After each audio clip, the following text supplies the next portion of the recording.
Kriya taragi kunthra tarukta Bible na hairi maramdi nakoina Ishwargi ningba adu taure hairaga warepa adu phangnanaba nakoina khangba kannabani. Ishwargi warepiba amasung wasak piba sing asi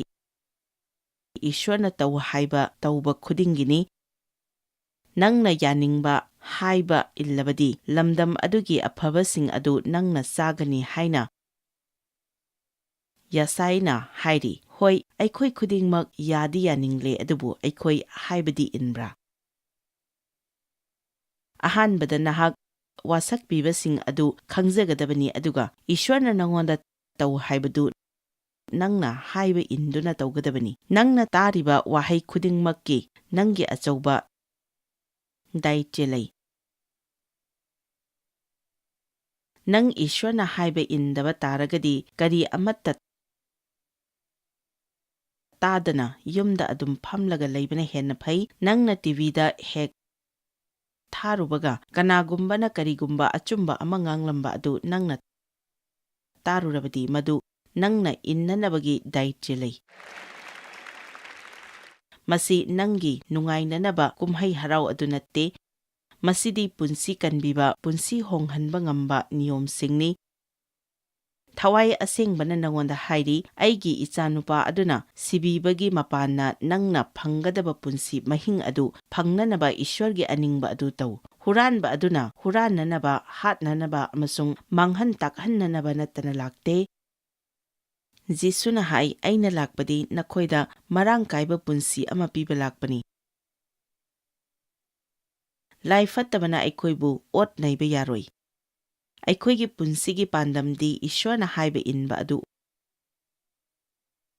oigadabani. Jisuna hai aigi chinjakti Ishwarna haiba inbani. Masi tawbanani aibu aramba phawhandriba asi. Mahakna hairiba asi hakchangda khawrangba pokpa adu natte. Mahakna hairiba asidi punsida kari thoklabasu karigumba ama adum pamlaga khawranglaga leiba adubuni. Mahakna hai aibu pelhalliba amasung aramba phawhandriba asi aigi ipagi aningba adu aina tawbanani. Nongmagi numit loisilakpada nangna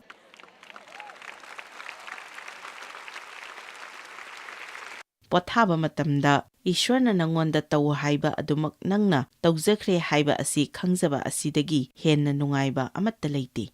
Aikhoi kudong thiba yawi haibadi Prabhuna khangbi aduga pukning hongba yaba asigidamak Ishwarbu yamna thagatli. Aikhoina khudi thiba matamda aikhoi amuk pukning hongba yaba asi yamna nungaijai adubu aikhoina tawge yawnadi khudi thinaba hotnaroidabani. Aina hojik haigadawriba asi asina mayambu ikai hannabagi wadi natte adubu sutigi matamda mi singna koiba chatnaba matamda hotel daga leibada asigumba sing thengnaba yauribani aduga hoi aikhoi haiba indre haina khut thangatlakpa sing asidagi aina khangjabadi Ishwar asi Ishwarni haibasi aikhoina gyan tajari. Aikhoibu ikai khumnabaga loinana kigadabani haibasi aikhoi khangnadre. Hoi aikhoi Ishwarbu thak nikpa makhai kigadabani haibadi natte adubu mahakbu ikai khumnagadabani haibani.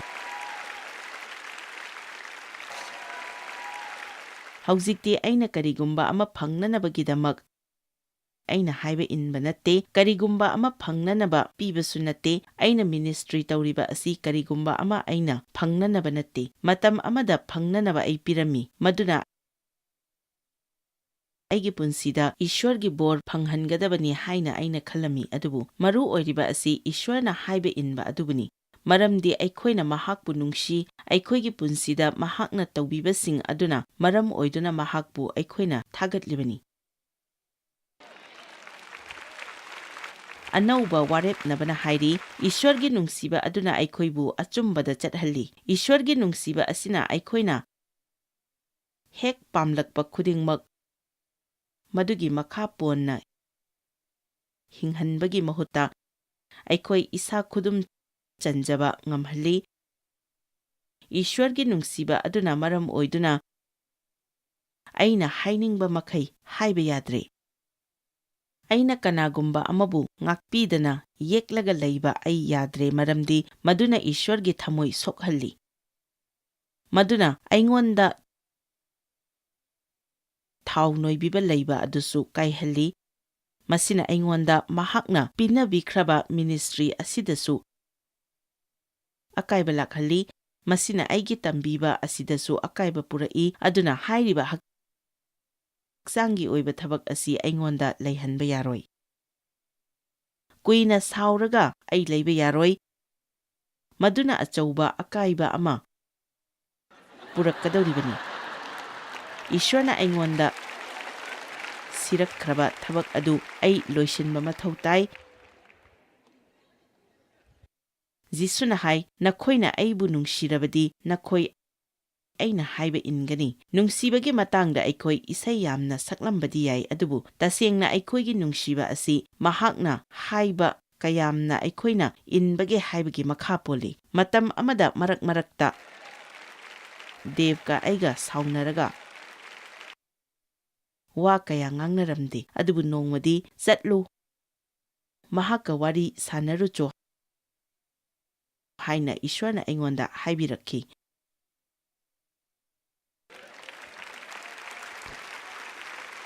ꯁꯣꯏꯈ꯭ꯔꯦ ꯍꯥꯏꯅ ꯃꯉꯣꯟꯗ ꯍꯥꯏꯔꯨꯆꯣ ꯍꯥꯏꯅ ꯏꯁ꯭ꯋꯔꯅ ꯑꯩꯉꯣꯟꯗ ꯍꯥꯏꯔꯛꯈꯤ꯫ ꯑꯗꯨꯕꯨ ꯑꯩꯅ ꯈꯜꯂꯝꯃꯤ ꯃꯗꯨꯗꯤ ꯑꯩꯅ ꯃꯗꯨ ꯍꯥꯏꯔꯣꯏ, ꯃꯥꯅ ꯑꯣꯏꯅ ꯑꯩꯉꯣꯟꯗ ꯍꯥꯏꯐꯝ ꯊꯣꯛꯏ꯫ ꯑꯩꯅ ꯌꯥꯝꯅ ꯑꯉꯥꯡꯒꯨꯝꯅ ꯇꯧꯔꯝꯃꯤ, ꯑꯗꯨꯕꯨ ꯅꯪꯒꯤ ꯄꯥꯂꯤ ꯂꯥꯛꯂꯕ ꯃꯇꯝꯗꯇ ꯅꯪ ꯁꯣꯏꯈ꯭ꯔꯦ ꯍꯥꯏꯅ ꯍꯥꯏꯒꯗꯕꯅꯤ ꯍꯥꯏꯅ ꯕꯥꯏꯕꯜꯅ ꯍꯥꯏꯗꯦ꯫ ꯃꯗꯨ ꯑꯩ ꯕꯥꯏꯕꯜꯗ ꯌꯥꯎꯕ ꯊꯦꯡꯅꯗꯦ꯫ ꯊꯋꯥꯏꯗ ꯌꯥꯝꯅ ꯆꯥꯎꯈꯠꯂꯕ ꯈ꯭ꯔꯤꯁꯇ꯭ꯌꯟꯁꯤꯡꯗꯤ ꯃꯇꯝ ꯆꯨꯞꯄꯗ ꯑꯆꯨꯝꯕ ꯑꯗꯨꯇ ꯍꯥꯟꯅ ꯄꯥꯡꯊꯣꯛꯏ꯫ ꯅꯪꯅ ꯇꯧꯕꯒꯤ ꯃꯍꯨꯠꯇ ꯑꯇꯣꯞꯄ ꯑꯃꯅ ꯑꯆꯨꯝꯕ ꯑꯗꯨ ꯇꯧꯅꯅꯕ ꯉꯥꯏꯔꯒ ꯂꯩꯊꯣꯛꯀꯅꯨ꯫ ꯃꯤ ꯑꯇꯣꯞꯄꯁꯤꯡꯅ ꯑꯔꯥꯟꯕ ꯇꯧꯏ ꯍꯥꯏꯗꯨꯅ ꯅꯪꯅ ꯑꯔꯥꯟꯕ ꯇꯧꯒꯗꯕ ꯅꯠꯇꯦ꯫ ꯅꯣꯡꯃꯗꯤ ꯅꯪꯁꯨ ꯏꯁ꯭ꯋꯔꯒꯤ ꯃꯃꯥꯡꯗ ꯂꯦꯞꯇꯨꯅ ꯅꯪꯒꯤ ꯄꯨꯟꯁꯤ ꯀꯔꯝꯅ ꯅꯪ ꯍꯤꯡꯈꯤꯕꯒꯦ ꯍꯥꯏꯕꯗꯨ ꯍꯥꯏꯒꯗꯧꯔꯤꯕꯅꯤ꯫ ꯃꯤꯄꯨꯝ ꯈꯨꯗꯤꯡꯃꯛꯁꯨ ꯃꯗꯨ ꯇꯧꯏ꯫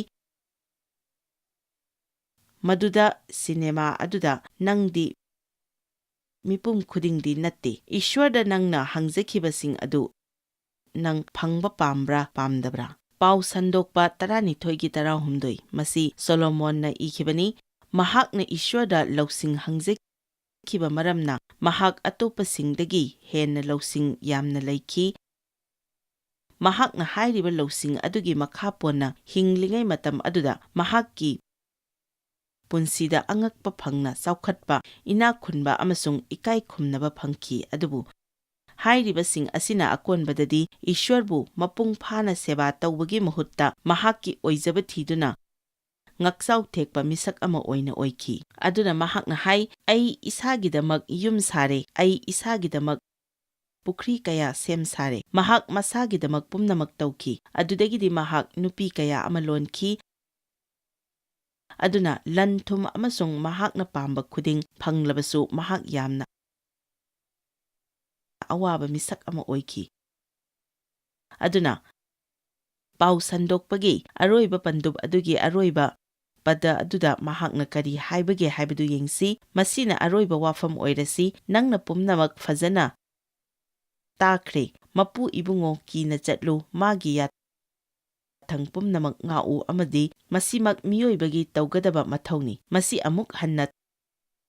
ꯇꯞꯅ ꯌꯦꯡꯃꯤꯟꯅꯁꯤ꯫ ꯃꯁꯤ ꯐꯖꯅ ꯒ꯭ꯌꯥꯟ ꯇꯥꯕꯤꯌꯨ꯫ ꯃꯍꯥꯛꯅ ꯍꯥꯏꯔꯤ, ꯐꯔꯦ, ꯑꯩꯅ ꯇꯧꯕ ꯌꯥꯕ ꯈꯨꯗꯤꯡ ꯇꯧꯔꯨꯔꯦ, ꯑꯗꯨꯕꯨ ꯑꯀꯣꯟꯕꯗ ꯑꯩꯅ ꯈꯪꯖꯔꯦ ꯃꯗꯨꯗꯤ ꯏꯁ꯭ꯋꯔ ꯀꯤꯅ ꯆꯠꯇꯨꯅ ꯃꯍꯥꯛꯀꯤ ꯌꯥꯊꯪ ꯉꯥꯛꯅ ꯆꯠꯄ ꯑꯁꯤꯅ ꯃꯤꯑꯣꯏꯕ ꯁꯦꯝꯈꯤꯕꯒꯤ ꯄꯥꯟꯗꯝ ꯑꯗꯨꯅꯤ꯫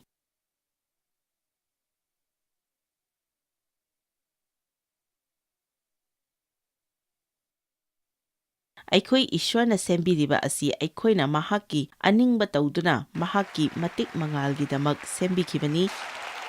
ꯏꯁ꯭ꯋꯔ ꯈꯛꯇ ꯁꯛꯅꯅꯕ ꯅꯠꯇꯦ, ꯑꯗꯨꯕꯨ ꯃꯍꯥꯛꯀꯤ ꯑꯅꯤꯡꯕ ꯇꯧꯅꯅꯕꯅꯤ꯫ ꯊꯋꯥꯏꯗ ꯑꯃꯁꯨꯡ ꯑꯆꯨꯝꯕꯗ ꯃꯍꯥꯛꯄꯨ ꯈꯨꯔꯨꯝꯒꯗꯕꯅꯤ ꯍꯥꯏꯅ ꯕꯥꯏꯕꯜꯅ ꯍꯥꯏꯔꯤ꯫ Thawaida amasung achumbada khurumbasing adu Ishwarna thiri masina hairiba asi aikoina isai mayek aduta yenglaga isai sakkadaba natte adubu aikoigi punsi pumbada mahakpu khurumgadabani haibani aikoina lepa warep khudingda aikoina chatpa mafam khudingda aikoina tauba khudingda mahakpu khurumba mawong oigadabani nangna dukanda pochai leiba matamda Ishwar khurumba mawong taubra nangna di haiba yai mising asi aikoi makhoina khurumba mawong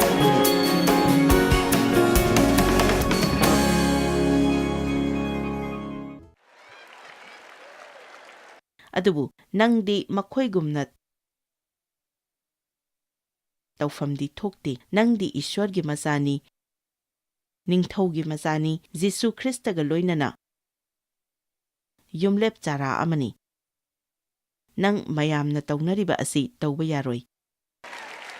taibang pangi mi singna karamna hingadagi haiba asi aikhoina utkadabani makhoina hingliba adugumna aikhoina hingloidabani amen nongma ai khongup leiba chatlui aduga purse amasu leirakhi adubu aina yum yaurakpadadi purse ani aingonda yaurami adubu paisadi purse amakhaktagi lohorami masibu Ishwargi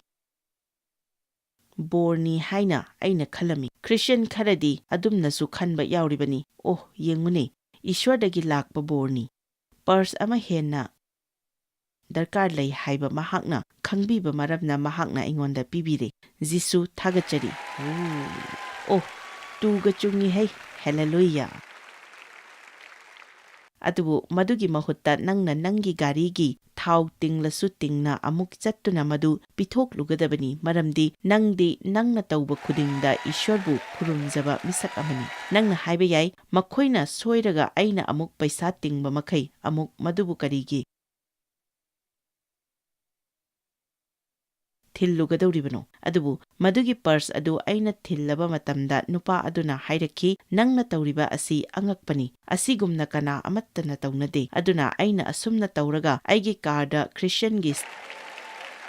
sticker aduga ngaksamda cross ama aina yaliba adugi matangda mi singna khangnarakani ai phajana ngangle masigi message asi ai yamna pamjai maramdi masina nakhoibu arauba lambi adu thadoklamduna akhuba lambi aduda chatnanaba nakhoida masina insinbigani arauba lambi adudadi nangna haksangi oiba thabak kaya ama tawnanaba khudong chaba kaya leigani adubu akhuba lambi adudadi nangna tawgadaba asi Ishwargi aningba adutani adu oiragadi nangi ingthaba harauba adu asum hengalakani nangi punsida hena mai pakpa helakani Laiphattabana nangna Satan chathokro haina haiba ngamgani Jisugi mingda aina nangbu thingjinnabani nang yamna kanna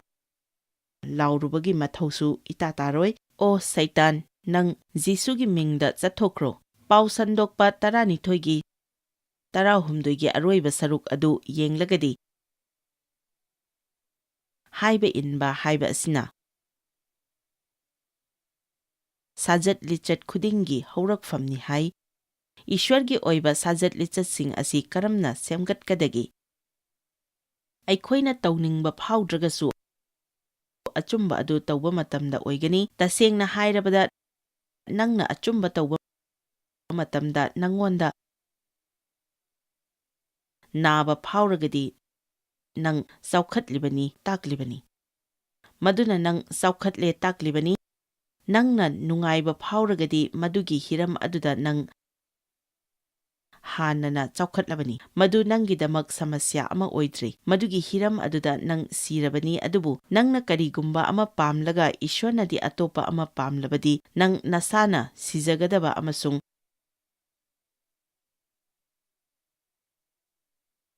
haksangda karigumba nungaitaba anaba amadi phaubatai ꯑꯗꯨꯅ ꯃꯗꯨ ꯅꯪꯅ ꯐꯥꯎꯕ ꯃꯇꯝꯗ ꯅꯪꯅ ꯍꯥꯏꯕ ꯌꯥꯏ, ꯑꯩ ꯆꯥꯎꯈꯠꯂꯛꯂꯤ, ꯏꯁ꯭ꯋꯔꯕꯨ ꯊꯥꯒꯠꯂꯤ,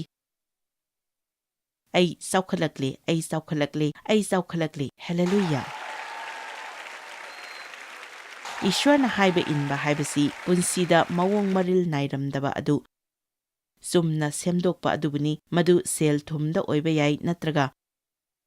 ꯑꯇꯣꯞꯄ ꯍꯤꯔꯝ ꯑꯃꯗ ꯍꯦꯛꯇ ꯑꯣꯏꯕ ꯌꯥꯏ꯫ ꯈꯨꯗꯝ ꯑꯣꯏꯅ ꯍꯥꯏꯔꯕꯗ ꯅꯪꯒꯤ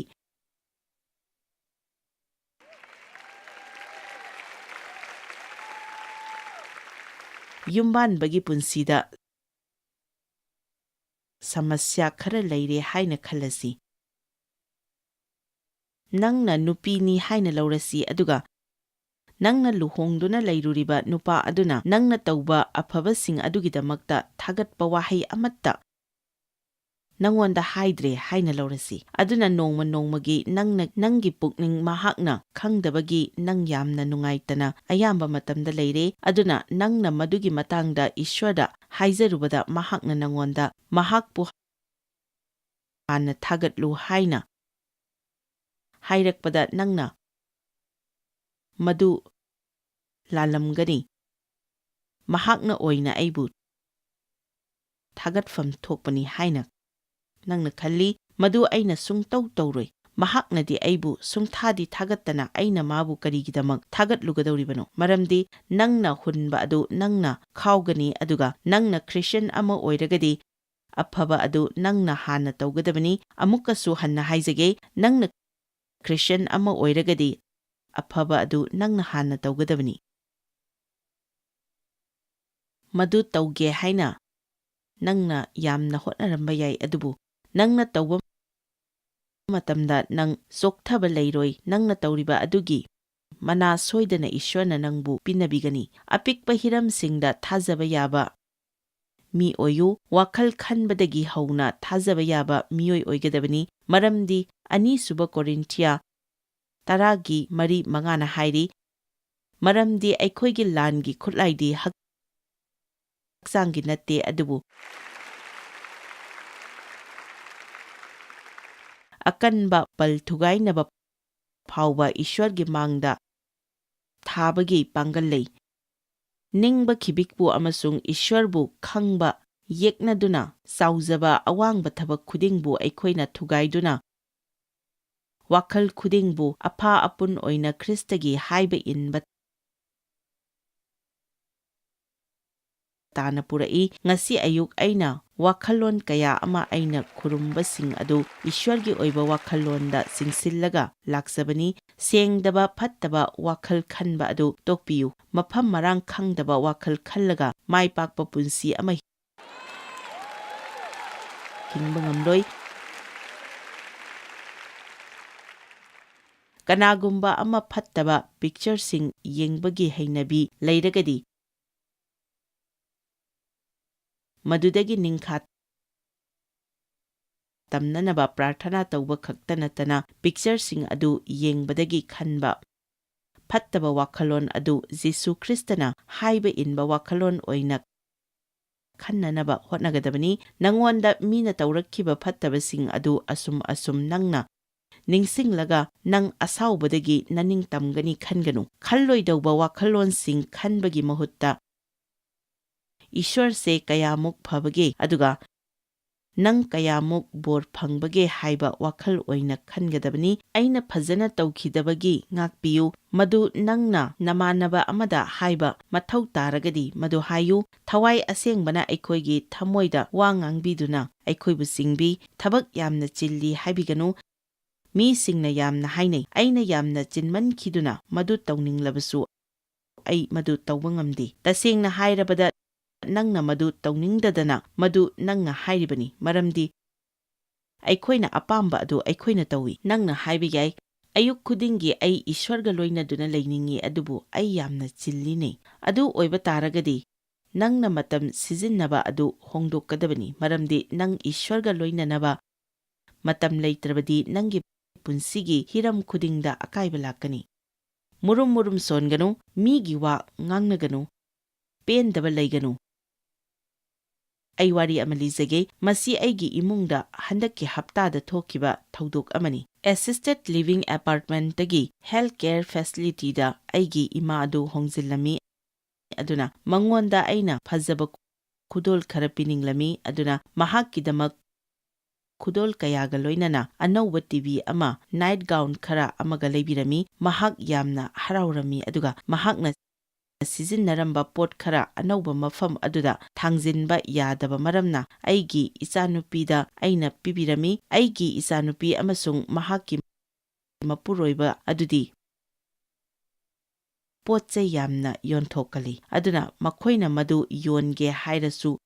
ꯌꯣꯜꯂꯣ ꯍꯥꯏꯅ ꯑꯩꯅ ꯊꯃꯣꯏꯗ ꯍꯥꯏꯔꯝꯃꯤ꯫ ꯑꯗꯨꯕꯨ ꯅꯔꯁ ꯑꯃꯅ ꯑꯩꯒꯤ ꯏꯃꯥꯗ ꯃꯍꯥꯛꯅ ꯌꯣꯟꯒꯗꯧꯕ ꯄꯣꯠꯆꯩꯒ ꯂꯩꯕ꯭ꯔꯥ ꯍꯥꯏꯅ ꯍꯪꯂꯝꯃꯤ꯫ ꯑꯗꯨꯅ ꯑꯩꯒꯤ ꯏꯆꯥꯅꯨꯄꯤꯒ ꯍꯥꯏꯔꯤꯕ ꯅꯨꯄꯤ ꯃꯆꯥ ꯑꯗꯨꯒ ꯄꯥꯎ ꯐꯥꯎꯅꯗꯨꯅ ꯅꯨꯄꯤ ꯃꯆꯥ ꯑꯗꯨꯅ ꯄꯣꯠꯆꯩꯁꯤꯡ ꯑꯗꯨ ꯂꯧꯔꯒꯦ, ꯑꯗꯨꯕꯨ ꯄꯩꯁꯥꯗꯤ ꯃꯆꯤꯠ ꯃꯆꯤꯠ ꯄꯤꯒꯦ ꯍꯥꯏꯅ ꯍꯥꯏꯔꯝꯃꯤ꯫ ꯑꯗꯨꯅ ꯍꯥꯏꯔꯤꯕꯁꯤꯡ ꯑꯁꯤꯒꯤ ꯃꯇꯥꯡꯗ ꯑꯩꯒꯤ ꯏꯆꯥꯅꯨꯄꯤꯅ ꯀꯔꯝ ꯇꯧꯁꯤꯒꯦ ꯍꯥꯏꯅ ꯑꯩꯉꯣꯟꯗ ꯍꯪꯂꯛꯂꯝꯃꯤ꯫ ꯇꯁꯦꯡꯅ ꯍꯥꯏꯔꯕꯗ ꯍꯥꯏꯔꯤꯕ ꯄꯣꯠꯆꯩꯁꯤꯡ ꯑꯗꯨ ꯅꯨꯄꯤ ꯃꯆꯥ ꯑꯗꯨꯗ ꯑꯗꯨꯝ ꯄꯤꯊꯣꯛꯈꯤꯕ ꯌꯥꯔꯕꯅꯤ꯫ ꯇꯁꯦꯡꯅ ꯃꯗꯨꯗꯒꯤ ꯂꯥꯛꯀꯗꯕ ꯁꯦꯜ ꯑꯗꯨ ꯑꯩꯈꯣꯏꯅ ꯂꯧꯗꯕꯗ ꯀꯔꯤꯁꯨ ꯑꯀꯥꯏꯕ ꯂꯩꯔꯣꯏ꯫ ꯑꯗꯨꯅ ꯑꯩꯅ ꯏꯆꯥꯅꯨꯄꯤ ꯑꯗꯨꯗ ꯍꯥꯏꯔꯝꯃꯤ ꯃꯗꯨꯗꯤ ꯃꯗꯨ ꯑꯩꯅ ꯅꯉꯣꯟꯗ ꯄꯤꯈ꯭ꯔꯕꯅꯤ, ꯑꯗꯨꯅ ꯅꯪꯅ ꯃꯗꯨꯗ ꯇꯧꯅꯤꯡꯕ ꯑꯗꯨ ꯇꯧꯔꯣ꯫ ꯑꯗꯨꯗꯒꯤꯗꯤ ꯃꯍꯥꯛꯅ ꯃꯍꯥꯛꯀꯤ ꯃꯄꯨꯔꯣꯏꯕꯒ ꯌꯥꯅꯗꯨꯅ ꯅꯨꯄꯤ ꯑꯗꯨꯗ ꯃꯗꯨ ꯄꯤꯊꯣꯛꯅꯕ ꯋꯥꯔꯦꯞꯂꯝꯃꯤ ꯑꯗꯨꯒ ꯅꯨꯄꯤ ꯃꯆꯥ ꯑꯗꯨ ꯉꯝꯈꯩ ꯂꯩꯇꯅ ꯍꯔꯥꯎꯔꯝꯃꯤ꯫ ꯑꯁꯨꯝꯅ ꯄꯣꯠ ꯆꯩ ꯄꯤꯊꯣꯛꯄ ꯍꯥꯏꯕꯁꯤ ꯑꯇꯥꯡꯕꯅꯤ꯫ ꯃꯁꯤꯅꯤ ꯑꯩꯅ ꯍꯥꯏꯅꯤꯡꯂꯤꯕ ꯑꯁꯤ꯫ ꯃꯍꯥꯛꯅ ꯑꯩ ꯀꯅꯥꯅꯣ ꯍꯥꯏꯕ ꯈꯪꯂꯝꯃꯤ꯫ ꯃꯍꯥꯛꯅ ꯑꯩꯒꯤ ꯏꯃꯥꯒꯤ ꯀꯥꯗ ꯍꯦꯛ ꯍꯦꯛ ꯆꯪꯕꯤꯔꯝꯃꯤ꯫ ꯑꯗꯨꯅ ꯃꯦꯒꯥꯖꯤꯟꯗ, ꯇꯤꯚꯤꯗ ꯃꯍꯥꯛꯅ ꯑꯩꯕꯨ ꯄ꯭ꯔꯤꯆꯤꯡ ꯇꯧꯕ ꯎꯕ ꯑꯗꯨ ꯍꯧꯖꯤꯛꯇꯤ ꯑꯩꯅ ꯄ꯭ꯔꯤꯆꯤꯡ ꯑꯗꯨ ꯇꯧꯕ ꯃꯍꯥꯛꯀꯤ ꯃꯃꯥꯡꯃꯛꯇꯗ ꯑꯩꯅ ꯊꯕꯛ ꯑꯣꯏꯅ ꯄꯥꯡꯊꯣꯛꯄ ꯃꯍꯥꯛꯅ ꯎꯖꯔꯦ꯫ ꯑꯩꯈꯣꯏ ꯌꯥꯝꯅ ꯍꯔꯥꯎꯔꯝꯃꯤ꯫ ꯃꯇꯝ ꯈꯔꯒꯤ ꯃꯇꯨꯡꯗ ꯑꯩꯒꯤ ꯏꯆꯥꯅꯨꯄꯤꯅ ꯃꯦꯁꯦꯖ ꯑꯃ ꯊꯥꯔꯛꯂꯝꯃꯤ꯫ ꯑꯩꯒꯤ ꯏꯆꯥꯅꯨꯄꯤꯅ ꯑꯩꯒꯤ ꯏꯃꯥ ꯎꯅꯕ ꯆꯠꯂꯨꯕ ꯃꯇꯝꯗ ꯍꯥꯏꯔꯤꯕ ꯅꯨꯄꯤ ꯃꯆꯥ ꯑꯗꯨꯁꯨ ꯏꯃꯥ ꯎꯅꯕ ꯂꯥꯛꯂꯝꯃꯤ꯫ ꯑꯗꯨꯒ ꯑꯩꯉꯣꯟꯗ ꯃꯇꯝ ꯈꯔꯒꯤ ꯃꯇꯨꯡꯗ ꯏꯆꯥꯅꯨꯄꯤꯅ ꯃꯦꯁꯦꯖ ꯑꯃ ꯊꯥꯔꯛꯂꯝꯃꯤ꯫ ꯑꯩꯈꯣꯏꯅ ꯑꯩꯈꯣꯏꯒꯤ ꯄꯣꯠꯆꯩꯁꯤꯡ ꯄꯤꯈꯤꯕ ꯅꯨꯄꯤ ꯃꯆꯥ ꯑꯗꯨꯒꯤ ꯏꯃꯨꯡ ꯃꯅꯨꯡ ꯑꯗꯨ ꯃꯩꯅ ꯆꯥꯛꯈꯤꯕꯗꯒꯤ ꯀꯔꯤ ꯑꯃꯠꯇ ꯂꯩꯇꯕ ꯃꯇꯝ ꯑꯗꯨꯗ ꯑꯩꯈꯣꯏꯒꯤ ꯄꯣꯠꯆꯩꯁꯤꯡ ꯑꯗꯨ ꯑꯩꯈꯣꯏꯅ ꯄꯤꯈꯤꯕ ꯑꯗꯨ ꯀꯌꯥꯗ ꯃꯇꯝ ꯆꯥꯕꯅꯣ ꯍꯥꯏꯅ ꯃꯍꯥꯛꯅ ꯏꯔꯛꯂꯝꯃꯤ꯫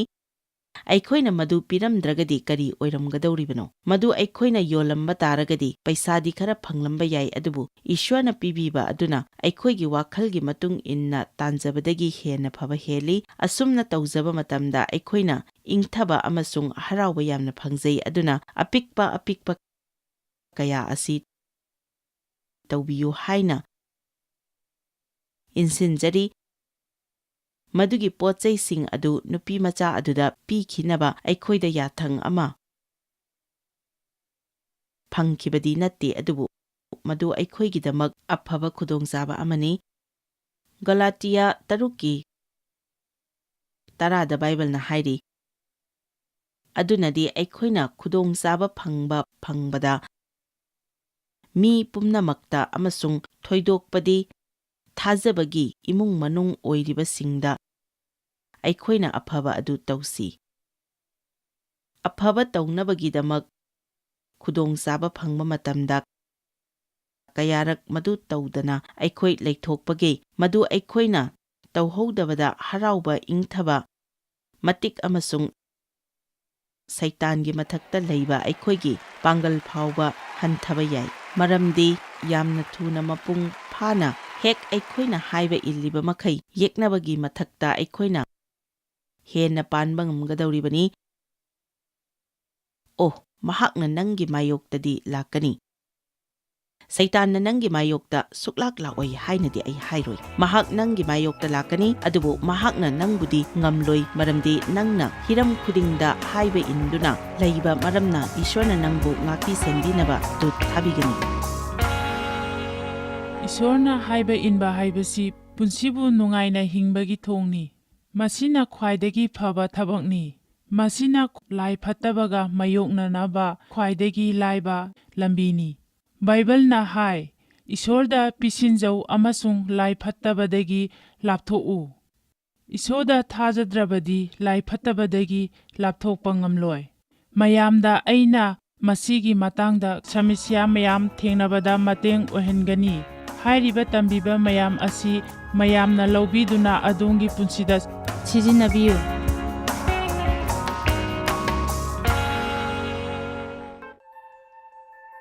Joyce Meyer Ministry haibasi mahakpu akhoi mi miyamna thakachri mahakna akhoi ngonda tawbiriba thakachri ngai haifam leite mahakna akhoi bu phi maru adu khakta natana leidiba singna chinchak natana amasung pau amasung aphaba pau tambi noina contact tawbibe yagani jmmindia.org ngasi Joyce Meyer gi ministry da noi yawbibe yagani Joyce Meyer Ministry haibasi mahakpu akhoi mi miyamna thakachri mahakna akhoi ngonda tawbiriba thakachri ngai haifam leite